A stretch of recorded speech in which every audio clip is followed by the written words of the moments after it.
সচিবালয়ে ৭ নম্বর ভবনে লাগা আগুন পুরোপুরি নিয়ন্ত্রণে এসেছে। ৬ ঘন্টা ধরে চেষ্টার পর সকালে আগুন নিয়ন্ত্রণ করতে পেরেছে ফায়ার সার্ভিসের ১৯টি ইউনিট। গত রাত ১:৫২ আগুনের সূত্রপাত খবর পেয়ে শুরুতে আগুন নিয়ন্ত্রণের জন্য ৮টি ইউনিট কাজ করলেও পরে আরও ১১টি ইউনিট যুক্ত হয়। আগুনের ঘটনায় তদন্ত কমিটি গঠন করা হবে বলে জানিয়েছে স্বরাষ্ট্র উপদেষ্টা আতিকুর রহমান তিতাসের রিপোর্ট। রাজধানীর সচিবালয়ের ৭ নম্বর ভবনে লাগা আগুন পুরোপুরি নিয়ন্ত্রণে এসেছে। ৬ ঘন্টা ধরে চেষ্টার পর সকালে আগুন নিয়ন্ত্রণে আনে ফায়ার সার্ভিসের ১৯টি ইউনিট। গতরাত ১:৫২ আগুনের সূত্রপাত খবর পেয়ে শুরুতে আগুন নিয়ন্ত্রণের জন্য ৮টি ইউনিট কাজ করলেও পরে আরও ১১টি ইউনিট যুক্ত হয়। সচিবালয়ের ৭ নম্বর ভবনের ৬ষ্ঠ, ৭ম, ৮ম ও ৯ম তলায় ছড়িয়ে পড়ে আগুন। ঘটনাস্থলে ফায়ার সার্ভিসের পাশাপাশি কাজ করে সেনাবাহিনী, পুলিশ, বিজিবি, র্যাব ও এপিবিএন সদস্যরা। আগুনের সূত্রপাত নিয়ে নিশ্চিত হওয়া যায়নি বলে জানিয়েছেন ফায়ার সার্ভিসের ডিজি।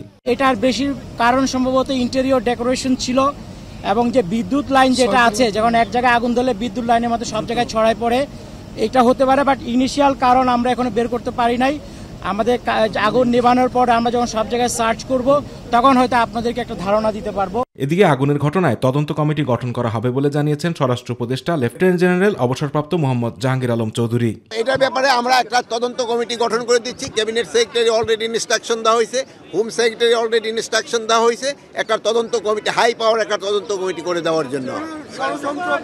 এটা ইনভেস্টিগেশনের আগে আমি তো বলতে পারবো না, ইনভেস্টিগেশনের পরে আপনাদের আমরা জানাবো।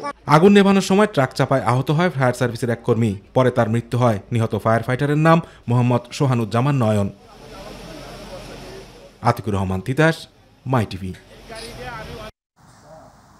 বিদ্যুতের মিটারে কিলো বাড়ানোর নামে কোটি টাকা হাতিয়ে নেওয়ার অভিযোগ উঠেছে ডিপিডিসির জুরাইন পোস্তগোলা যাত্রাবাড়ি জোনের কর্মকর্তা কর্মচারীদের বিরুদ্ধে। বিদ্যুতের পাওয়ার কমিয়ে বিদ্যুৎ ব্যবহারকারীদের বিপাকে ফেলে এই দুর্নীতি করেছে বলে জানান ভুক্তভোগীরা। তাছাড়া নানা অভিযোগ রয়েছে তাদের নামে। তবে এই ব্যাপারে প্রমাণ পেলে যথাযোগ্য শাস্তিমূলক ব্যবস্থা গ্রহণ করবে বলে জানান ডিপিডিসির অপারেশন পরিচালক শফিক আহমেদ। আরও দেখুন এস.এম. খোরশেদ আলমের রিপোর্টে।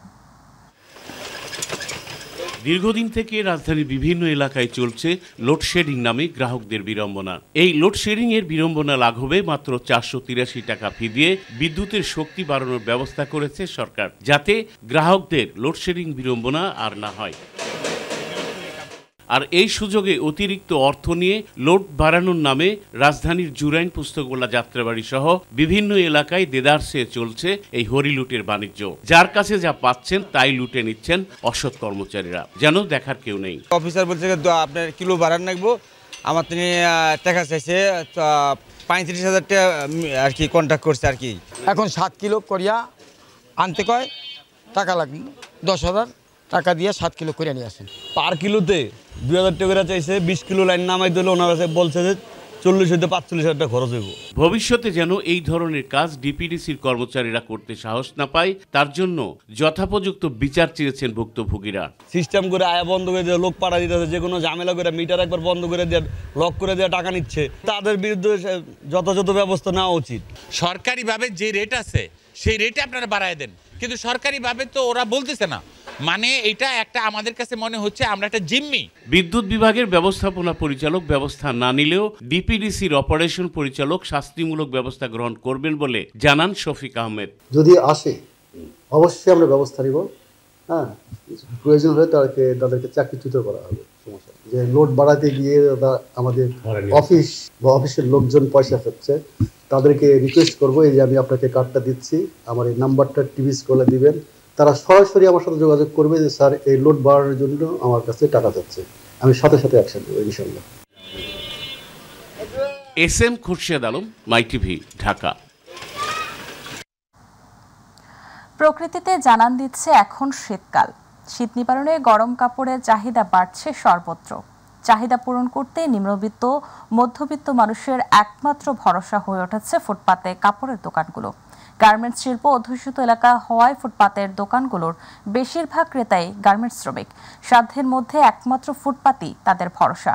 প্রতিনিধি আনোয়ার হোসেনের রিপোর্ট, জানাচ্ছেন আতিকুর রহমান তিতাস।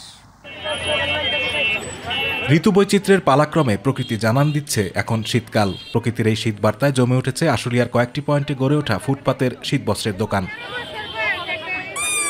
শিল্প কারখানা অধ্যুষিত এলাকা হওয়ায় আশেপাশের বিভিন্ন জেলা থেকে এসে এই এলাকায় কাজ করেন লাখ লাখ গার্মেন্টস শ্রমিক। দামে কম ও হাতের নাগালে পাওয়ায় নিম্নবিত্ত মধ্যবিত্তের কাছে যেন আশীর্বাদ হয়ে উঠেছে এসব দোকানগুলো। মার্কেটে যে কাপড় চোপড় আসে এখানেও সেই কাপড়ই আমরা ঠিকই পাই, এই জন্য আমরা এখানে আসা। তো ওর অর্ধেক দামে এখান থেকে পাই, সেই জন্য আমরা এখানে এসে কেনাকাটা করি। ওখানে যে 2000 টাকা নেয় সেটা আমরা এখানে 500 টাকা 700 টাকার মধ্যে পাই।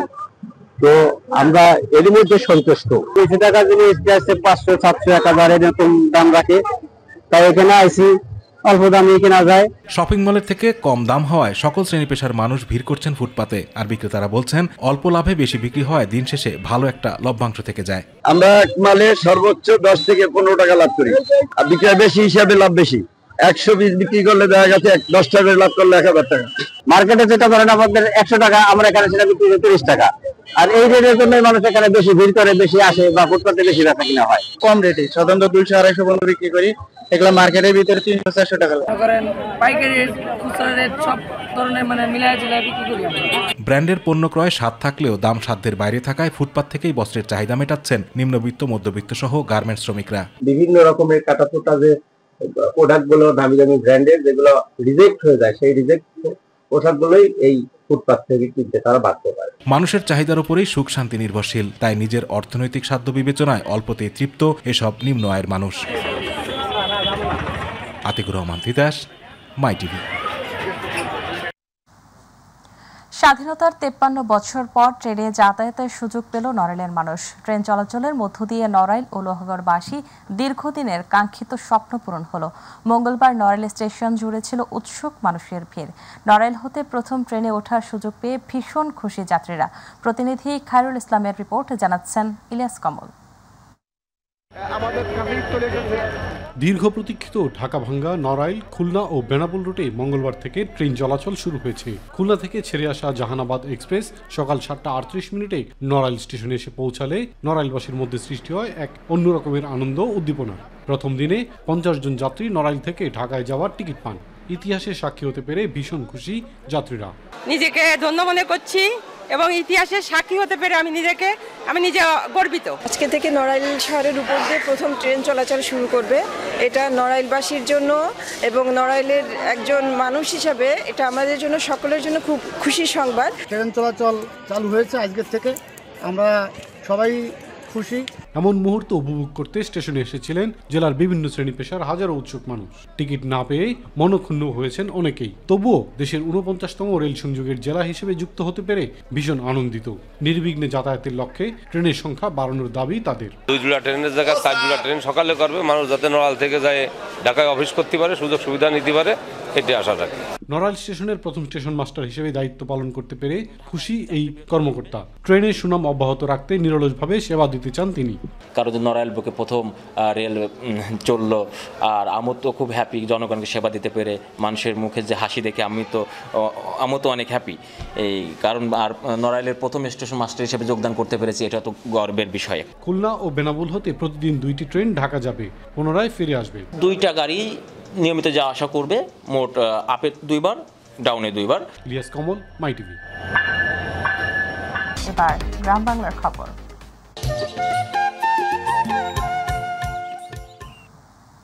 ছাত্র জনতার রক্তের বিনিময়ে যে স্বাধীনতা অর্জিত হয়েছে তা বিফল হতে দেওয়া যাবে না। দেশের স্বার্থে জাতীয় ঐক্যের ব্যাপারে কোনো ছাড় নয়। রাতে বাংলাদেশ জামাতে ইসলামী জেলা শাখার আয়োজনে অনুষ্ঠিত সুধীর সমাবেশে প্রধান অতিথির বক্তব্যে বাংলাদেশ জামাতে ইসলামের আমির ডাক্তার শফিকুর রহমান এসব কথা বলেন। জেলা আমির অধ্যাপক গোলাম রসুলের সভাপতিত্বে সুধীর সমাবেশে বিশেষ অতিথি হিসেবে উপস্থিত ছিলেন বাংলাদেশ জামাতে ইসলামের সেক্রেটারি জেনারেল অধ্যাপক মিয়া গোলাম পরোয়ার। সুধীজনেরা,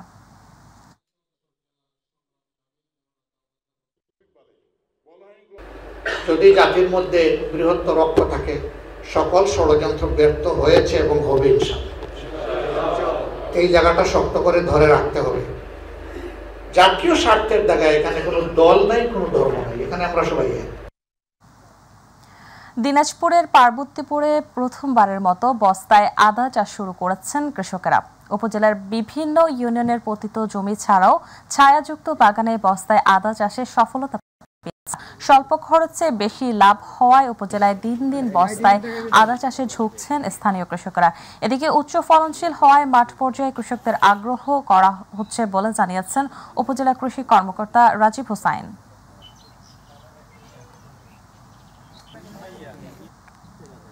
পার্বতীপুর উপজেলায় বস্তায় আদা চাষ প্রথমবারের মতো আমরা সম্প্রসারণ করতে পেরেছি এবং এই প্রযুক্তি দেখে আশেপাশের অন্যান্য কৃষকরা উদ্বুদ্ধ হচ্ছে এবং পরবর্তী বছরগুলোতে আরও বেশি পরিমাণে আমরা এটা সম্প্রসারণ করাতে সক্ষম হব। এই আম বাগানের নিচে আমার কোন জমিটা আসলে পড়ে থাকতো, তা আমি কৃষি অফিসারের সহযোগিতায় এখানে 5,000 বস্তা আদা চাষ করার একটা পদক্ষেপ নিয়েছিলাম এবং এখানে আদা চাষ করেছি। টাঙ্গাইলের ঘাটালে গবাদি পশুর উৎপাদন খরচ কমাতে বিনামূল্যের বিভিন্ন রোগের টিকা, চিকিৎসা সেবা ও ওষুধ বিতরণ খামারিদের শীতকালীন খামার ব্যবস্থাপনা বিষয়ক প্রশিক্ষণ দেওয়া হয়েছে। জিয়াউর রহমান ফাউন্ডেশনের উদ্যোগে জেলা প্রাণী সম্পদ কার্যালয়ের সার্বিক সহযোগিতায় এই কার্যক্রম বাস্তবায়ন করা হয়। প্রান্তিক পর্যায়ে খামারিরা বলছেন, বিনামূল্যে টিকা ও মেডিসিন পাওয়ার পর গবাদি পশুর ঠান্ডাজনিত রোগ সহ নানা বালাই থেকে দূরে থাকবে। এতে উৎপাদন খরচ অনেক কমে যাবে এবং প্রান্তিক পর্যায়ের খামারিরা লাভবান হবেন।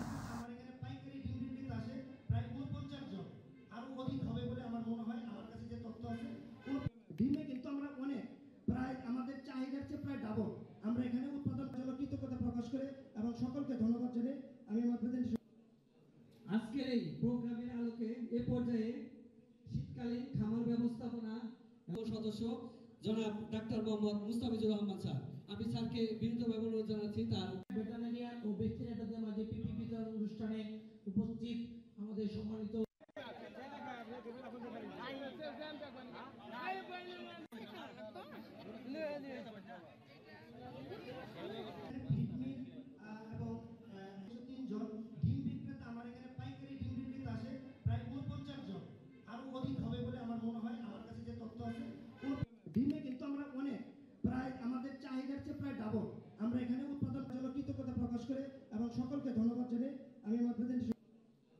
আজকের এই প্রোগ্রামের আলোকে এ পর্যায়ে শীতকালীন খামার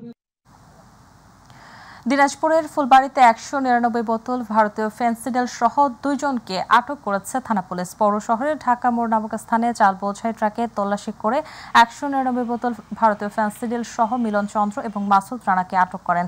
মাদকদ্রব্য নিয়ন্ত্রণ আইনে মামলা দায়ের করে জেল হাজতে প্রেরণ করা হয়েছে বলে জানান থানা ওসি AKM খন্দকার মহিবুল।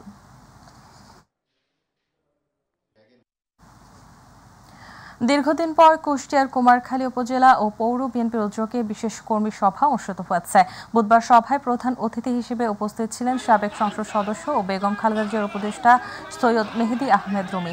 কর্মী সভার উদ্বোধক ছিলেন জেলা বিএনপির আহ্বায়ক কুতুবউদ্দিন আহমেদ। কুমারখালী উপজেলা বিএনপির আহ্বায়ক লুৎফর রহমানের সভাপতিত্বে এ সময় জেলা বিএনপির সদস্য সচিব প্রকৌশলী জাকির হোসেন সরকার, যুগ্ম আহ্বায়ক নুরুল ইসলাম আনসার, প্রামাণিক শেখ সাদি উপস্থিত ছিলেন।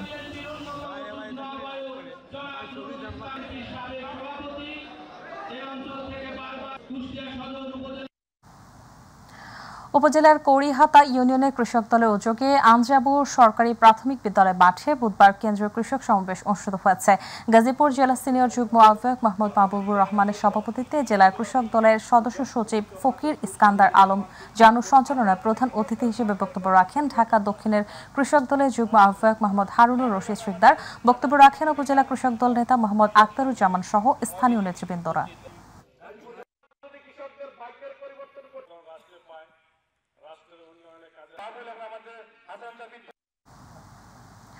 চট্টগ্রাম নগরীর পাহাড়তলী থানাধীন কাস্টমস একাডেমির পেছনে পরিত্যক্ত অবস্থায় 2টি বিদেশি রিভলভার ও 16 রাউন্ড গুলি উদ্ধার করা হয়েছে পাহাড়তলী থানা পুলিশ। বুধবার ধূপপুর ব্রিজ এলাকা থেকে উদ্ধার করা হয়। চট্টগ্রাম মেট্রোপলিটন পুলিশ পশ্চিম বিভাগের উপপুলিশ কমিশনার হোসাইন মোহাম্মদ কবির ভূঁইয়া জানান, পরিত্যক্ত অবস্থায় 2টি বিদেশি রিভলভার ও 16 রাউন্ড গুলি উদ্ধার করা হয়েছে। রিভলভার ও রাউন্ড গুলির বিষয়ে তদন্ত চলছে।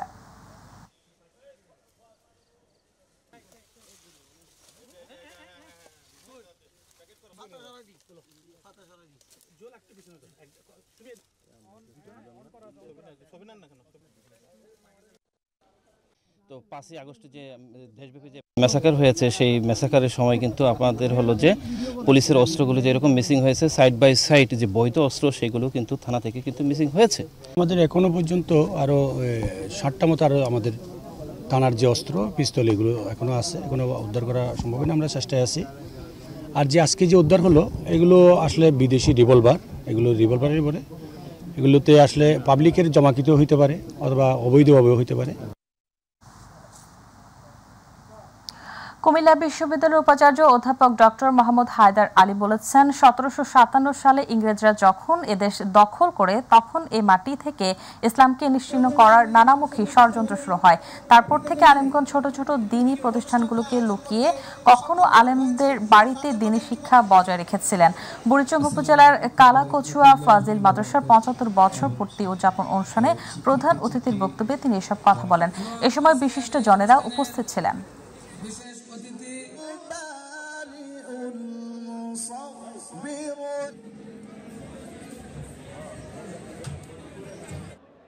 অনেকটা লুকিয়ে চুরিয়ে বিভিন্ন আলেমের বাড়িতে ওখান থেকে যিনি নির্বাচন করেছেন আমাদের জনতার মেয়র প্রিয়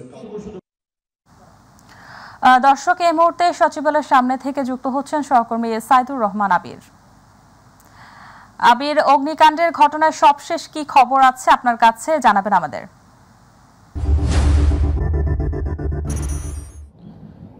জি ধন্যবাদ শাইলি। আপনি জানেন যে ইতিমধ্যেই যে সচিবালয়ের অগ্নিকাণ্ডের ঘটনা ঘটেছে সেই আগুন কিন্তু ইতিমধ্যেই নিয়ন্ত্রণে এসেছে সকাল 8টার কিছু পরপরই। আর আমরা ভেতরেই ছিলাম, সচিবালয়ের ভেতরেই সেই সকাল থেকেই ছিলাম। এখন একটু বাইরে বের হয়েছি কারণ মূল ফটকের চিত্রটি দেখানোর জন্য। মূল যে ফটক রয়েছে তার সামনে কিন্তু এখন সচিবালয়ের কর্মকর্তা কর্মচারীরাও রয়েছে, তাদেরও কিন্তু ভিতরে প্রবেশ করতে দেয়া হচ্ছে না। আর সচিবালয়ের সামনে যে সড়কটি সেটি কিন্তু আপনার শিক্ষা অধিদপ্তর যে শিক্ষা ভবন রয়েছে সেখান থেকেই কিন্তু বন্ধ করে দেয়া হয়েছে। একদম 0 পয়েন্ট থেকেও এই সড়কে কোনো যানবাহন কিংবা কোনো ধরনের কোনো যানবাহন চলতে পারছে না এবং ওদিক থেকে শিক্ষা ভবন থেকেও বন্ধ করে দেওয়া হয়েছে। অর্থাৎ সচিবালয়ের সামনের সড়কটিতে এখন যানবাহন চলছে, সেটি হচ্ছে ভিআইপিদের যারা উপদেষ্টা রয়েছে যারা এবং পরিদর্শনে রয়েছে এবং সংশ্লিষ্ট যারা রয়েছে প্রশাসন এবং ফায়ার সার্ভিসের যানবাহন ছাড়া আর কোনো ধরনের যানবাহন চলাচল করতে দেওয়া হচ্ছে না। আর আমার পিছনে আপনি দেখতে পাচ্ছেন যে সচিবালয়ের মূল ফটক, সেখানে সচিবালয়ের কর্মকর্তা কর্মচারীরাও অপেক্ষা করছেন, কারণ তাদের এই কর্মস্থল প্রতিদিনের মতো আজকেও তারা অফিসে এসেছেন।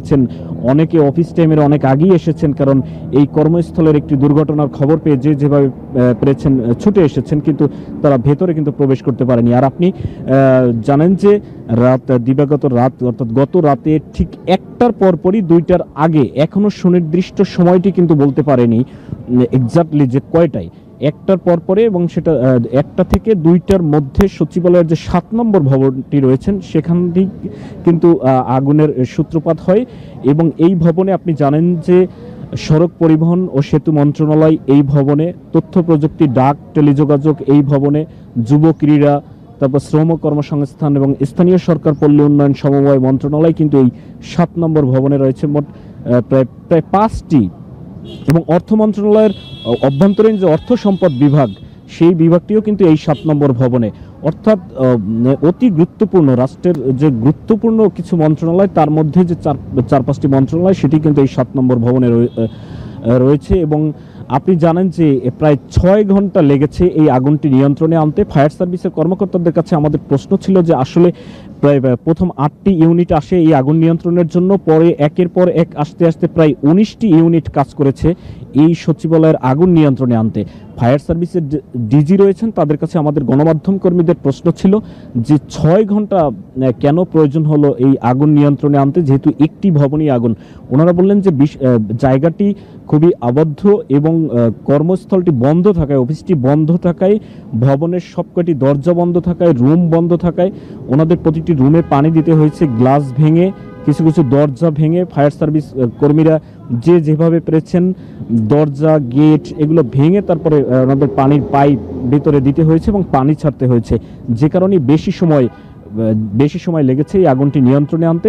আরেকটি বিষয় হচ্ছে এর মধ্যে যেহেতু দুর্ঘটনা, রাষ্ট্রের একটি সর্বোচ্চ জায়গা সচিবালয় এবং কেন্দ্রীয় স্থান বিভিন্ন সবকটি দপ্তরের একটি একদম কেন্দ্রীয় স্থান হচ্ছে সচিবালয়। সেটি দুর্ঘটনা যেমনি একটি অবশ্যই খারাপ লাগার খবর, অবশ্যই আমাদের ক্ষতির একটা বিষয় আছে, এখানে ক্ষয়ক্ষতির বিষয় আছে। আরেকটি বিষয় হচ্ছে যে এই ফায়ার সার্ভিসের যারা রয়েছেন তারা কিন্তু কালকে রাত থেকেই কাজ করছেন। নয়ন নামে এক ফায়ার কর্মী মারা গিয়েছেন। তিনি যখন ওই যে ওয়াসার লাইনের সাথে পাইপ লাগাচ্ছিলেন পানি ছাড়ার জন্য, তখন রাস্তার এপার থেকে ওপারে যাচ্ছিলেন, তখন একটি বেপরোয়া ট্রাক যাচ্ছিলেন, সেই ট্রাক চাপাই কিন্তু একজন ফায়ার সার্ভিস কর্মীও মারা গেছেন। এই অগ্নিকাণ্ডের ঘটনার পরপরই সকালে এখানে পরিদর্শন করেছেন স্বরাষ্ট্র উপদেষ্টা। উনি পরিদর্শন করার পরে সবকিছু দেখেছেন। আগুন নিয়ন্ত্রণে আসার পরেই উনি পরিদর্শনে এসেছেন, কারণ আসলে এর আগে আগুন নিয়ন্ত্রণের যে ফায়ার সার্ভিসের কাজটি সেটি বেগ পেতে হয়। স্বরাষ্ট্র উপদেষ্টার কাছে গণমাধ্যম কর্মীদের প্রশ্ন ছিল যে এটি প্রাথমিকভাবে কি মনে করা হচ্ছে, এটি কি আসলেই দুর্ঘটনা নাকি কোনো শর্ট সার্কিট এরকম কোনো দুর্ঘটনা, কিংবা নাকি এখানে কোনো ষড়যন্ত্রের ছাপ বা গন্ধ পাওয়া যাচ্ছে। উনি ওনার জায়গা থেকে স্পষ্টতই বলেছেন যেহেতু সচিবালয় একটি গুরুত্বপূর্ণ জায়গা, একটি অগ্নিকাণ্ড সব জায়গায় সমান, অগ্নিকাণ্ডই, এবং এটি কোনো ষড়যন্ত্র আছে কি না নাকি এমনিতেই শর্ট সার্কিট থেকে কোনো দুর্ঘটনা ঘটেছে সেটি উচ্চ ক্ষমতা সম্পন্ন একটি তদন্ত কমিটি গঠন করা হবে। সেই তদন্ত কমিটির রিপোর্টের আলোকে পরবর্তীতে জানানো হবে। তো আর একটি বিষয় হচ্ছে কোনো প্রাণহানির ঘটনা ঘটেনি, একজন ফায়ার সার্ভিস কর্মী নিহত হওয়া ছাড়া। এছাড়া ভেতরে আর কোনো প্রাণহানির ঘটনা ঘটেনি, কারণ যেহেতু মধ্যরাতে আগুনটি লেগেছে, কোনো কর্মকর্তা কর্মচারীর এখানে থাকারও সুযোগ ছিল না, আর কেউ ছিলেন না এখানে, যে কারণে অন্য কোনো প্রাণহানি ঘটনা ঘটেনি। তবে কি পরিমাণ ক্ষয়ক্ষতি হয়েছে, রাষ্ট্রীয় অনেক নথি দলিল, অনেক কাগজপত্র থাকে, রাষ্ট্রীয় অনেক সম্পদ যেগুলো এই সচিবালয়ে থাকে, সেই বিষয়গুলো এখন পর্যন্ত নিশ্চিত হওয়া যায়নি এর সূত্রপাত। সবকিছু দেখা যাবে পরবর্তীতে তদন্ত মাধ্যমে, সেই কি রিপোর্ট আসে সেটি আমরা যেমনি দেশের মানুষও জানতে পারবে, আমাদের দর্শকরাও জানতে পারবে। তো এই ছিল আমার কাছে সবশেষ সচিবালয় অগ্নিকাণ্ডের ঘটনার পরিস্থিতির খবর। আমরা পরবর্তী সংবাদে আরো হয়তো আপডেট জানাতে পারবো, তবে এখন নিয়ন্ত্রণে রয়েছে সচিবালয়ের আগুন। আবির, আপনাকে ধন্যবাদ। দর্শক, এতক্ষণ আমাদের সাথে যুক্ত ছিলেন সচিবালয় থেকে আমাদের সহকর্মী আবির। চলে যাচ্ছে পরবর্তী সংবাদে। ফরিদপুরের ভাঙ্গায় পৃথক দুটি ডাকাতির ঘটনায় 7 ডাকাতকে গ্রেপ্তার করেছে ভাঙ্গা থানা পুলিশ। এ সময় ডাকাতির কাজে ব্যবহৃত দেশীয় অস্ত্র, 4টি ট্রাক, নগদ টাকা, মোবাইল সেট জব্দ করেছে। গত 2 দিনে পুলিশ ভাঙ্গা থানা সহ পার্শ্ববর্তী বিভিন্ন জেলায় অভিযান চালিয়ে ডাকাতকে গ্রেপ্তারের পর তাদেরকে জেল হাজতে প্রেরণ করা হয়েছে। ভাঙ্গা থানার অফিসার ইনচার্জ মুকসেদুর রহমান জানান, ফরিদপুর বরিশাল মহাসড়কের ভাঙ্গা উপজেলার মাধবপুর ও চুমুরদি এলাকায় পৃথক দুটি ডাকাতির ঘটনায় সড়কে পৃথক দুটি ডাকাতি মামলার ঘটনায় গতকাল ফরিদপুর এবং ঢাকা জেলার বিভিন্ন জায়গায় অভিযান পরিচালনা করে এই ঘটনার সঙ্গে জড়িত মোট 7 জন ডাকাতকে গ্রেপ্তার করা হয় এবং তাদের স্বীকারোক্তি মূল্যে ডাকাতি হওয়া 4টি গাড়ি উদ্ধার করা হয় এবং ভিকটিমের একটি মোবাইল ফোন জব্দ করা হয় তাদের নিকট থেকে।